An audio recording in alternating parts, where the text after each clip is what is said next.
오늘 우리에게 주신 말씀을 같이 찾아 읽도록 하겠습니다. 사도행전 10장 1절에서 8절입니다.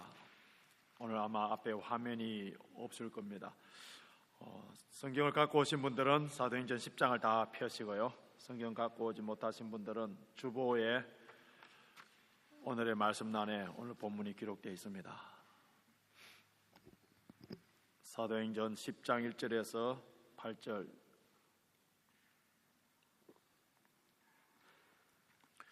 우리 한 목소리로 사도행전 10장 1절에서 8절까지 말씀을 같이 읽겠습니다. 가이사라에 고넬료라는 사람이 있으니 이달리아 데라 하는 군대의 백부장이라. 그가 경건하여 온 집으로 더불어 하나님을 경외하며 백성을 많이 구제하고 하나님께 항상 기도하더니, 하루는 제9시쯤 되어 환상 중에 밝히 봄에 하나님의 사자가 들어와 가로되 고넬료야 하니, 고넬료가 주목하여 보고 두려워 가로되 주여 무슨 일이니까? 천사가 가로되 내 기도와 구제가 하나님 앞에 상달하여 기억하신 바가 되었으니 내가 지금 사람들을 욥바에 보내어 베드로라 하는 시몬을 청하라. 저는 피장 시몬의 집에 우거하니 그 집은 해변에 있느니라 하더라. 마치 말하던 천사가 떠나매 고넬료가 집안 하인 둘과 종졸 가운데 경건한 사람 하나를 불러 이 일을 다 구하고 욥바로 보내더라. 아멘. 우리 한국 교회에서는 5월을 가정의 달로 지킵니다. 5월 5일이 어린이날이고 5월 8일이 어버이날로 지키기 때문에 교회에서는 5월 한 달 동안 가정에 관한 설교를 하고 또 가정에 관한 많은 행사들을 하게 됩니다. 우리 교회는 오늘 우리 부모님들 가네선 달고 또 부모님들이 자녀들에게 이렇게 선물을 준 것처럼 오늘 우리는 가정의 주일로 지킵니다. 5월 한 달 동안만 가정에 대해서 소중하게 생각할 것이 아니라 우리 1년 12달 동안, 아니 매주마다 매일마다 이 가정이 얼마나 소중한가, 특별히 우리 하나님의 백성인 믿음의 가정이 얼마나 소중한가를 알아야 됩니다. 왜냐하면 우리는 가정을 통하여 하나님께 영광을 돌리고 또 이 가정을 통하여서 하나님의 나라를 확장시켜 나가고 경건한 후손들을 양성하여서 믿음의 명문 가문을 이루어가야 되기 때문에 우리 믿음의 가정이 든든하게 세워져야 됩니다. 그래서 믿음과 소망과 사랑 가운데 든든하게 세워져 갈 수 있도록 우리는 기도하고 힘써야 됩니다. 성경을 보시면은 성경에 수많은 가정이 나옵니다. 최초의 가정이 아담과 하와의 그 가정에서부터 시작하여서 수많은 가정들이 있는데 그 많은 가정들 가운데 두 분류로 나눌 수가 있습니다. 한 분류는 우리가 진면교사로 본받을 수 있는 가정이 있고요, 한 면에는 우리가 절대로 본받지 말아야 될 반면교사의 가정이 있습니다. 성경에 나오는 가정뿐만 아니라 오늘날 우리 교회 안에서 아니 우리 주변에서도 두 종류의 가정을 나눌 수가 있어요. 저 가정처럼, 저 부모님, 저 자녀처럼 우리는 본받기를 원하는 가정이 있는가 하면은 저런 가정은 되지 않아야 된다는 그런 반면교사의 가정이 있습니다.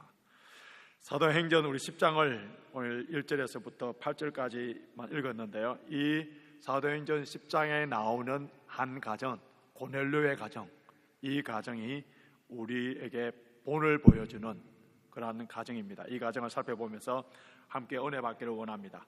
먼저 이 가정이 어떤 가정인지, 첫 번째는 경건한 가정인 것을 보게 됩니다. 경건한 가정. 우리 2절 한번 보시기 바랍니다. 2절 본문 말씀 우리 한 목소리로 같이 읽습니다. 시작. 그가 경건하여 온 집으로 더불어 하나님을 경외하며 백성을 많이 구제하고 하나님께 항상 기도하더니. 경건한 가정, 경건한 가정, 경건에 대해서 정확하게 경건이 무엇인가에 대해서 정의를 내려놓은 것이 야고보입니다.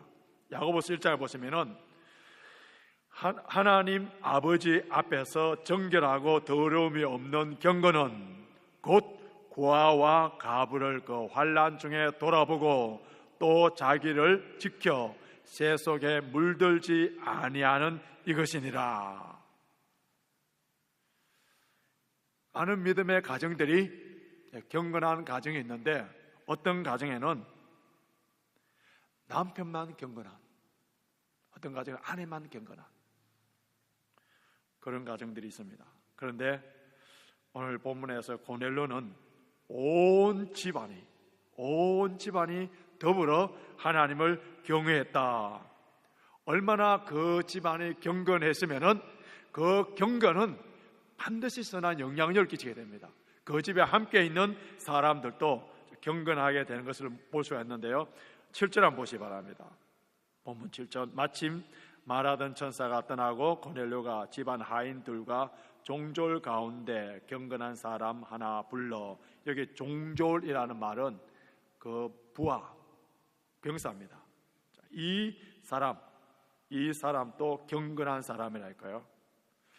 고넬료가 오후 3시쯤 기도할 때에 그 가까이에 있는 베드로를 초청하여서, 너희 집에 초청하여서 하나님의 말씀을 들으라 할 때 고넬료가 즉각적으로 순종하여서 사람을 보냅니다. 근데 이 사람들이 베드로를 만나서 자기들의 주인인, 자기들의 상관인 고넬료에 대해서 어떻게 소개하는지 우리 22절 한번 보시기 바랍니다. 사도행전 10장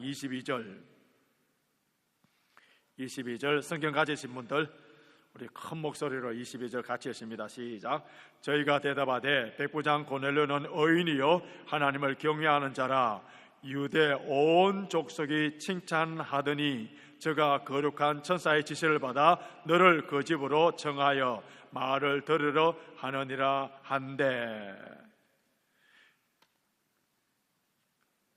이 고넬료가 경건하고 하나님을 섬기는 사람인데 특별히 우리가 관심 있게 봐야 되는 것은 유대 온 족속이 칭찬하더니,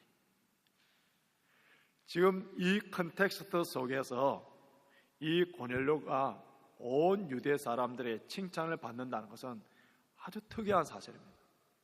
왜냐하면 그 당시에 로마가 전쟁을 통하여서, 무력을 통하여, 힘을 통하여서 다른 약소 국가를 지배할 때에 그 나라에서 반란이나 소요가 일어날 것 같아서 로마 군대를 파송합니다. 그러면 그 로마 군대는 순수한 로마 시민들로 구성된 군대인데요, 이 로마 군인들은 철저하게 황제 숭배를 했어요. 그리고 시저를, 카이사라를 주인으로 이렇게 숭배를 했고, 이런데 그 정복한 나라의 사람들이, 지배된 나라에서 반란이 일어나면 가차없이 잔인하게 그렇게 살해를 했던 그러한 사람들입니다. 수많은 반란들이 일어나고 수많은 소요가 일어날 때 로마 군사는 힘으로, 칼로 그 사람들을 죽이는 이런 사람인데, 지금 고넬료는 지배당하고 있는 그 유대인들, 주변에 있는 한두 사람이 아니라 온 유대 족속들이 고넬료를 존경하고 칭찬했다고 했습니다. 과연 그가 무엇을 했길래 이렇게 지배받고 있는 나라 백성들까지도 존경하는지, 그 본문이 오늘 다시 2절에 나와 있습니다. 2절 다시 한번 보시면은, 그가 경건하여 온 집으로 더불어 하나님을 경외하는 가정이고요, 백성을 구제하는데 주쳐놓으세요. 많이 구제하고 하나님께 기도하는데 항상 기도하고, 많이 구제하고 항상 기도하는 그런 가정입니다. 우리가 기도를 드릴 때에 우리의 기도가 다 하나님께 상달되기를 원합니다. 그런데 기도라 해서 다 같은 기도가 아니에요. 오늘 우리 한 집사님께서 기도해 주신 것처럼 우리 수련회를 앞두고, 또 조국의 대통령 선거를 앞두고, 또 연약한 지체들을 위하여서 40일 동안 금식 기도합니다. 왜 우리가 금식하면서 기도하죠? 험벌하게, 겸손하게 우리의 기도를 들어 응답해 달라고 이렇게 기도를 합니다. 그런데 어떤 기도는 하나님께 상달되는 기도가 있는가 하면은 어떤 기도는 상달되지 않는 기도가 있다는 거예요. 아무리 내가 목소리를 높게 하고 손을 들고 무릎을 꿇고 금식하면서 기도를 한다 하더라도 하나님이 듣지 아니하는 그런 기도가 있는데, 그런 기도는 자신의 정욕을 위하여서 기도하고, 그리고 하나님과 나와의 이웃의 관계 속에서 죄를 범하고 그 죄의 문제를 해결하지 않고 죄악을 그대로 품고 있는 상태의 그 기도는 하나님 보시기에 가증한 기도라 했었어요.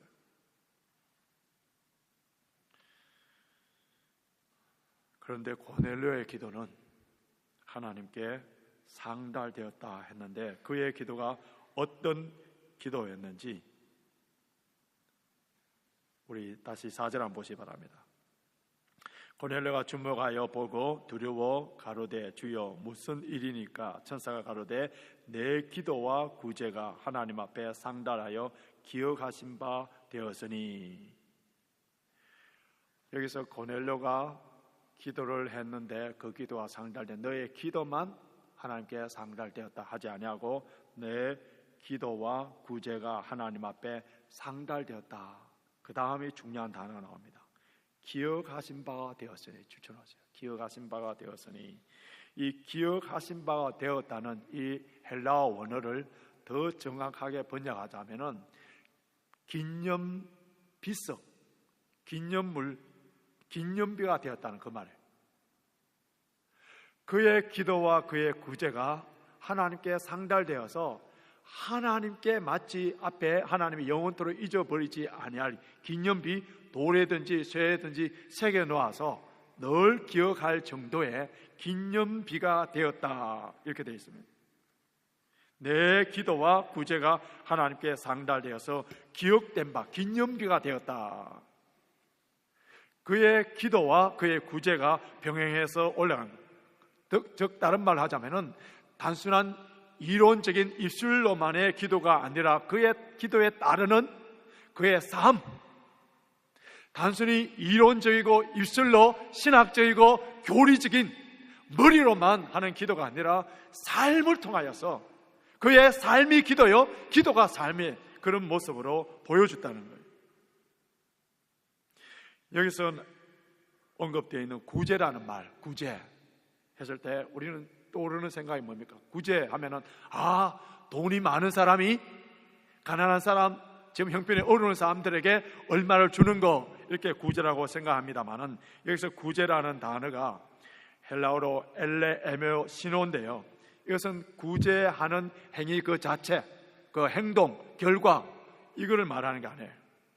남을 도와줄 수 있는 자비로운 마음, 긍휼한 마음을 가리킵니다. 사람을 긍휼히 여길 줄 아는 그런 마음, 그런 마음만 가지고 행동을 옮기는 것이, 행동을 옮기지 않는 것이 아니라 그에 상응하는 행동이, 그 마음과 행동이 동시에 나타나는 그런 현상을 말하고 있어요. 하나님께서는 이러한 기도와 이러한 아름다운 마음과 이러한 삶을 기뻐 받았었다는 거예요. 여기서 우리는 중요한 사실 하나 깨달을 수가 있습니다. 사람은 외모를 보는 거예요. 구제를 하는, 선행을 하고 그것만 보고 저 사람이 경건하구나 이렇게 생각하는데, 하나님께서는 그 구제 행위 자체만 보는 것이 아니라 구제의 동기와 구제의 과정과 그 구제의 목적이 무엇인가를 전체로 봅니다. 정말 그 영혼의 긍휼한 마음, 사랑하는 마음이 없는 가운데에 던져지는 구제와 선행은 결국은 세상 사람들이 하는 그 정도의 수준은 자기 선포예요, 자기 자랑이에요. 어떻게 보면 교만일 수가 있습니다. 하나님이 기뻐하는 기도와 선행은 예수 그리스도의 사랑에서 출발합니다. 예수 그리스도의 십자가의 사랑을 받은 사람, 그 아가페의 사랑을 받은 사람이 그 은혜에 감사 감격하여서 행동으로 자연스럽게 나타나는 그러한 모습이에요.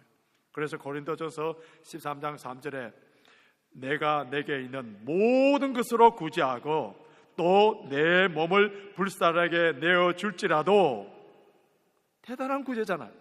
자기 몸을 불사르게 내어주고 순교하고 모든 것을 다 준다 하더라도 사랑이 없으면 내게 아무 유익이 없느니라. 그 사랑이 어떤 사랑이에요? 예수 그리스도의 사랑, 십자가의 사랑. 이것에서 출발해야 됩니다. 고넬로는 기도와 구제가 하나님께 상달되었고 모든 유대인들에게 존경을 받는 이 일이 절대로 고넬로 혼자서만이 되는 일이 아니에요. 그 가정이 구제와 이 기도에 생활화되어 있는 가정인 것을 보여줍니다. 항상 구제하고 많이 구제하고. 여러분, 가족의 협조가 없이 이런 일이 가능합니까? 하나님의 기쁨이 되고 이웃의 기쁨이 되는 가정이 되기 위해서는 온 가족이 한 마음 한 뜻이 되어서 하나님을 사랑하고 이웃을 사랑하는 이런 가족이 하나님이 기뻐하는 가정이에요. 우리 성도의 가정이 자기 가정의 울타리를 넘지 못하는 가족 이기주의에 빠져 있어서는 절대로 안 돼요. 오늘날 우리 사회와 가족이 병들고 그리고 흔들리는 이유는 이런 가족 이기주의, 자신의 가족의 담을 넘지 못하는 그러한 모습에서 나타나는 현상들이에요. 우리 레인저파크 교회, 이 교회에 나오는 우리 가정 때문에 이 교회 온 성도들이 기쁨이 되고, 내가 영국 땅에 살기 때문에, 내가 영국 땅에서 이 땅을 위하여 기도하고 내가 이 땅에 존재함으로 말미암아 하나님의 복을 받는 그러한 우리 가정이 되는 것이 바로 하나님이 기뻐하는 가정입니다. 사도행전 10장 바로 앞에 사도행전 9장이 나오는데요, 9장에 보시면은 욥바에 다비다라는 예수님의 여제자가 있었습니다. 그가 구제하고 경건한 여제자였는데 병이 들어서 죽었습니다. 그의 시체를 씻어서 장사를 지내려 가다가 그 주변에 베드로가 왔다는 소식을 듣고 그들의 믿음이 얼마나 대단했던지 베드로를 모셔와서 기도하면 살아날 것 같아서 사람 둘을 보냅니다. 그래 베드로가 그 소식을 듣고 욥바에 와보니까 그 욥바에 있는 모든 과부들이 같이 모여 있는 거예요. 그리고 슬퍼 웁니다. 슬프게 울면서 베드로에게 무엇을 보여주느냐 하면은 그들의 겉옷과 속옷을 보여줍니다. 다비다가 살아있을 때에 우리에게 이런 구제와 선행을 베풀었다고 울면서 그것을 보여줄 때, 그때 베드로가 무릎을 딱 꿇어요. 무릎을 꿇고 하나님께 간절히 기도하여서 다비다가 살아나는 그런 역사가 있습니다. 이런 말이 있지 않습니까? 내가 태어날 때는 나는 울지만은 주변의 모든 사람들이 기뻐하고, 내가 죽을 때는 나는 기뻐하지만은 주변에 있는 모든 사람들이 슬퍼 우는 그런 인생이었다면 성공적인 아름다운 인생인 거예요. 둘째로 고넬료의 가정은 성령 충만한 가정이 되었습니다. 고넬료의 가정은 유대인의 가정이 아닙니다.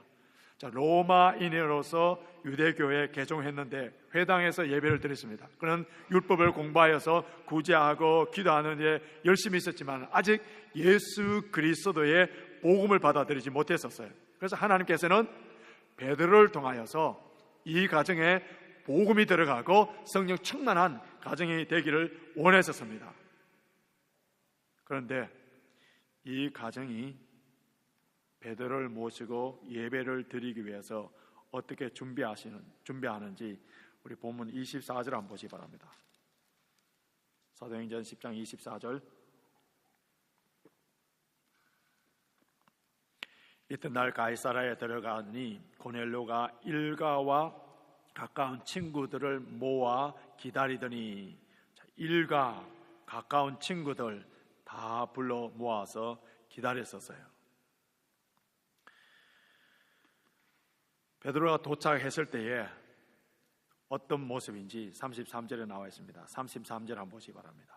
33절, 우리 성경 가지신 분들 33절 같이 읽습니다. 내가 곧 당신에게 사람을 보내었더니 오셨으니 잘하였나이다. 이제 우리는 주께서 당신에게 명하신 모든 것을 듣고자 하여 다 하나님 앞에 있나이다. 다 하나님 앞에 있나이다. 주쳐넣었어요. 지금 고넬료는 실제로 누구를 기다리고 있어요? 베드로를 기다리고 있는 거예요. 베드로를 기다리고 있는데 누구 앞에 나와 있다 했습니다. 다 하나님 앞에 나와 있습니다. 말한 이유는 베드로를 통하여서 하나님께서 역사하실 것에 대해서 기대하고 준비하고 있는 거예요. 우리가 매주일마다 드려지는 예배가 바로 하나님을 만나는 일이에요. 예배를 통해서 하나님께서 우리를 만나 주시기 원하시기 때문에 우리는 예배하는 자가 반드시 해야 되는 것이죠. 그것이 하나님께서 직접 가르쳐 주셨는데, 출애굽기 20장에 보시면 여호와 하나님께서 시내산에서 십계명을 주시기 전에 하나님께서 예배를 준비하라 하면서 그 준비하는 방법을 모세를 통하여 구체적으로 가르쳐 주셨어요. 정결케 하고 옷을 빨고 3일을 기다리라 했습니다. 예배하는 자, 하나님을 만나기를 원하는 자는 준비하고 기다려야 되는 거예요. 여러분, 성경을 보시면은 이렇게 하나님을 기다리고 준비를 철저하게 잘했던 그런 대표적인 사람이 나오는데, 그가 누구냐 하면 다윗이에요. 다윗은 시편 40편 1절에서 내가 여호와를 기다리고 기다렸더니, 시편 130편 5절 6절에서는 나 곧 내 영혼이 여호와를 기다리며 내가 그 말씀을 바라는도다. 파수꾼이 아침을 기다림보다 내 영혼이 주를 더 기다리나니 참으로 파수꾼이 아침을 기다림보다 더하도다. 예배에 있어서 중요한 요소 중에 하나는 무엇이냐? 준비하고 기다리는 거예요. 기다리는. 우리 교회 공동체에게 주시는 하나님의 은혜가 무엇인지, 우리 가정에 주시는 은혜가 무엇인지, 나의 이 문제를 해결해 줄 수 있는 하나님의 메시지가 무엇인지, 이런 기대감을 갖고 기다리고 준비하며 예배를 사모해야 돼요. 고넬료가 온 가족과 가까운 친구들이 다 초청해 놓고 베드로를, 고넬료 가정이 이렇게 기다리고 있을 때, 베드로가 왔을 때에 우리가 모두 다 하나님 앞에 기다립니다 할 때에 베드로가 하나님 말씀을 선포할 때 어떤 일이 일어났는지 44절 한번 보시기 바랍니다. 44절 우리 같이 읽습니다. 베드로가 이 말을 할 때에 성령이 말씀을 듣는 모든 사람에게 내려오시니, 모든 사람 줄쳐놨어요. 모든 사람.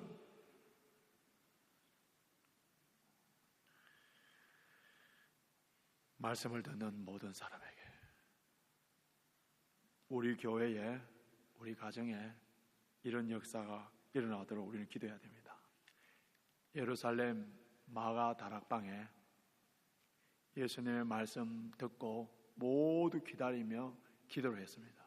성령이 임하였는데 120명이 함께 기도할 때 성령이 임하였는데 어떻게 기록되었느냐 하면은 저희가 다 성령의 충만함을 받고, 저희가 다 성령의 충만함을, they were all filled with the Holy Spirit. all, they were all, 모두가 다.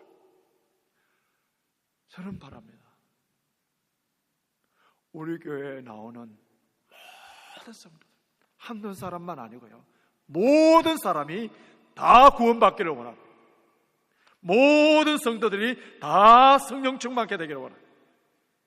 우리 가족 중에서 아버지만 성령 충만하고 어머니만 충만하고 자녀들은 세상 충만하는 이런 가정이 되어서는 안 되고요, 자녀들은 성령 충만한데 어머니는, 부모님은 세상 충만하는 이러한 가정도 되지 않아야 됩니다. 주 예수를 믿으라, 그리하면 너와 내 집이 구원을 얻으리라.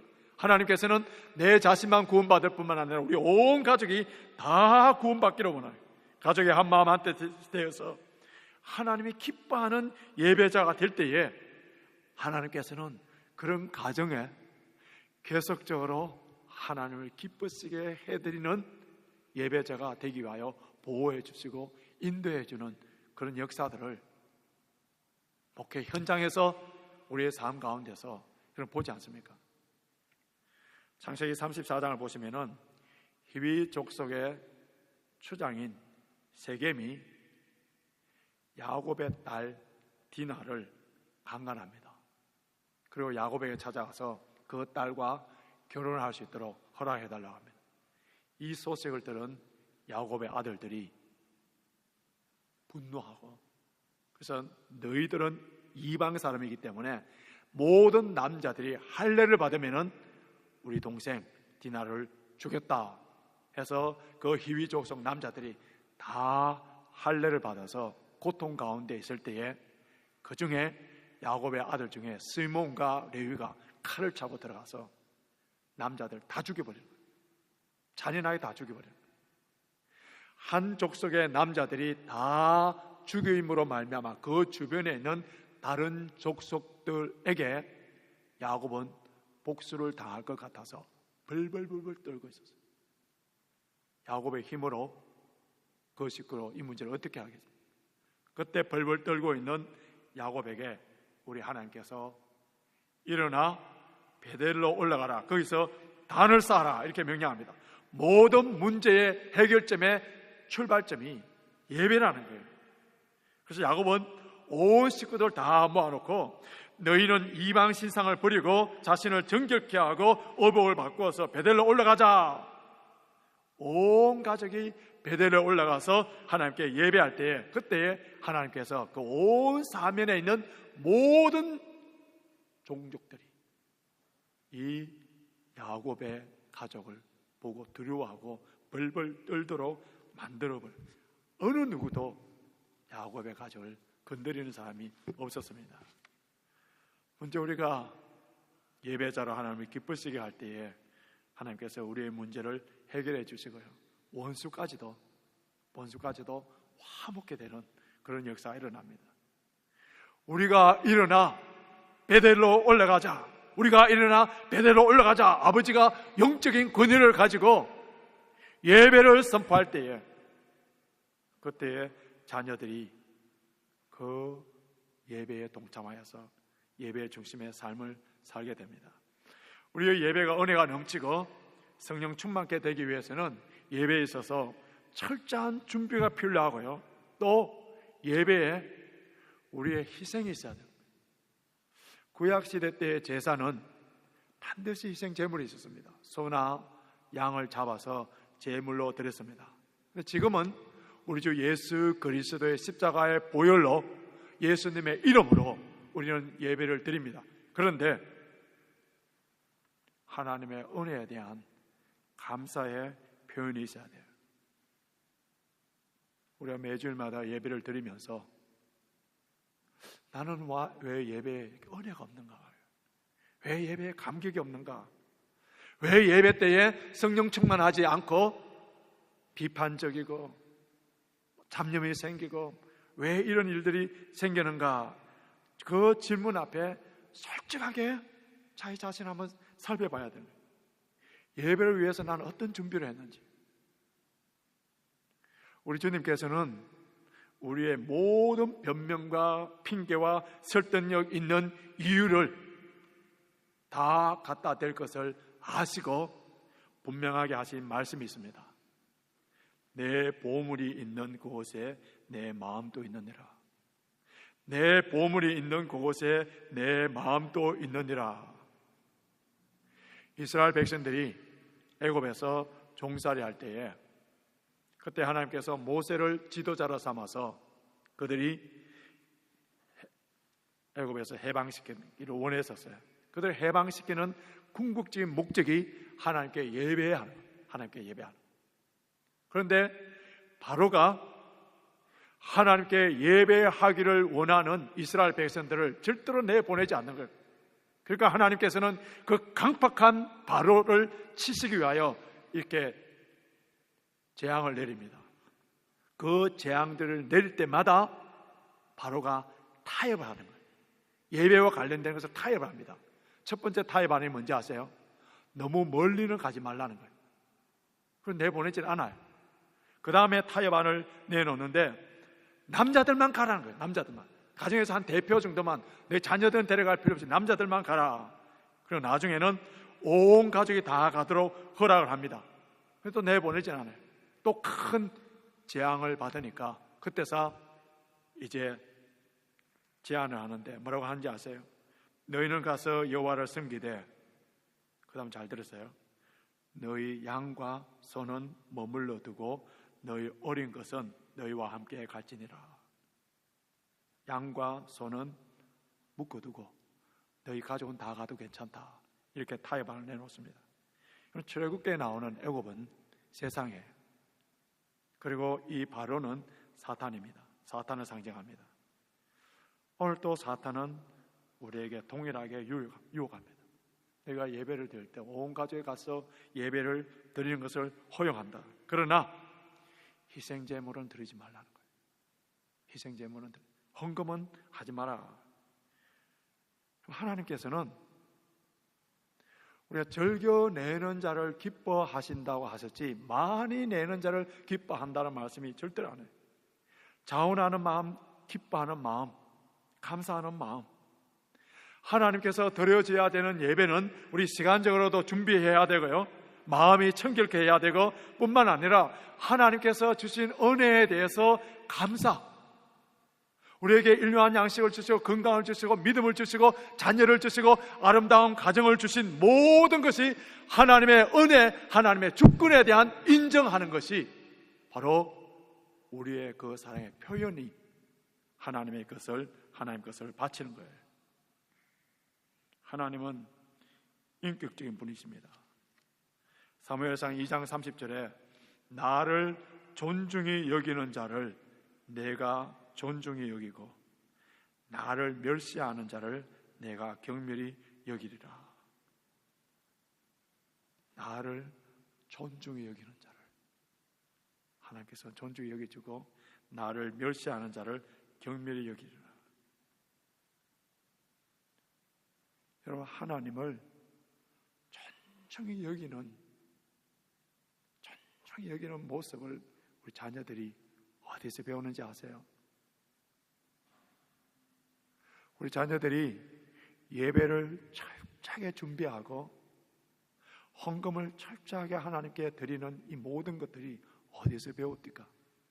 다 부모님의 신앙을 통해서 배웁니다. 가정에서부터 배워요.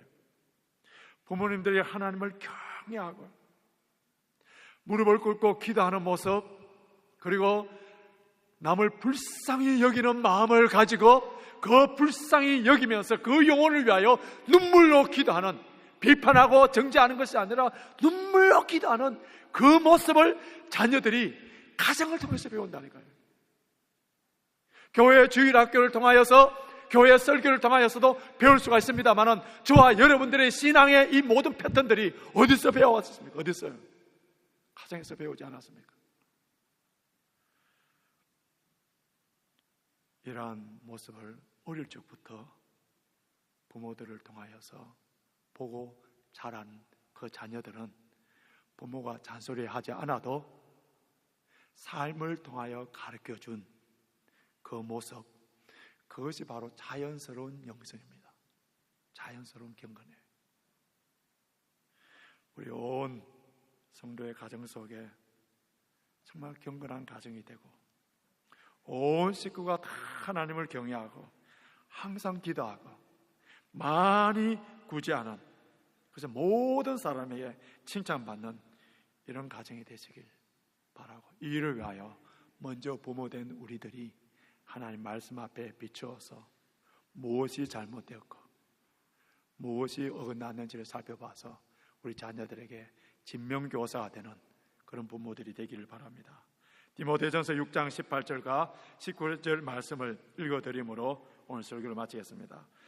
디모데전서 6장 18절에서 19절, 선한 일을 행하고 선한 사업에 부하고 나눠주기를 좋아하며 동정하는 자가 되게 하라. 이것이 장래에 자기를 위하여 좋은 틀을 쌓아 참된 생명을 취하는 것이니라. 아멘. 우리 다 같이 일어나서서 찬송가 305장 찬양하시겠습니다. 5장 찬양하시겠습니다. 5장 찬양하시겠습니다. 5장 찬양하시겠습니다. 5장 찬양하시겠습니다. 5장 찬양하시겠습니다. 5장 찬양하시겠습니다. 5장